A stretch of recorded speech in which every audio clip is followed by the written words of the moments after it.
అందరికి మంచి భర్తలే దొరకరు, అందరికి మంచి భార్యలు దొరకరు. ఒకవేళ మంచి భార్యలు దొరికినా కానీ ఇట్లాంటి గొడవలు ఇడిపోతారు, చిన్న చిన్న సిచ్యువేషన్. కానీ ఏది ఉన్నా కానీ ఒక్కసారి పెళ్లి చేసుకున్న తర్వాత అండర్స్టాండింగ్ లా, ఇంకా లవ్ మ్యారేజ్ చేసుకుంటే మాత్రం లవ్ లవ్ లవ్ అని తిరుగుతారు.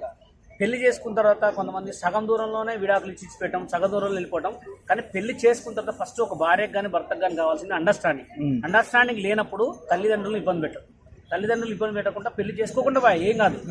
అమ్మాయిని చేసుకునేవాడు అమ్మాయికి ఉంటాడు, అబ్బాయిని చేసుకుంటాడు అబ్బాయికి ఉంటాడు. కానీ పెళ్లి అనే ప్రేమ అనే పేరుతోటి ఏదో చేసుకుందాములే అని వాడుకున్న తర్వాత చేసుకొని మళ్ళీ అండర్స్టాండింగ్ లేకుండా ఇడిపోవటం లేదు.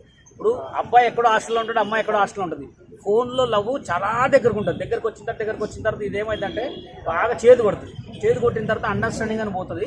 అప్పుడే సూసైడ్లు, లేకపోతే ఇడిచిపెట్టడాలు, ఎదురు కట్నం ఇచ్చి మళ్ళీ ఇడిచిపెట్టాలు, మళ్ళీ ఇంకొకళ్ళని పెళ్లి చేసుకోవడం, అవి చేయమాకండి. దానివల్ల తల్లిదండ్రులు చాలా బాధపడతారు. ప్లీజ్ దయచేసి ఉంటే లవ్ చేయండి, లేకపోతే మోసపోండి. కానీ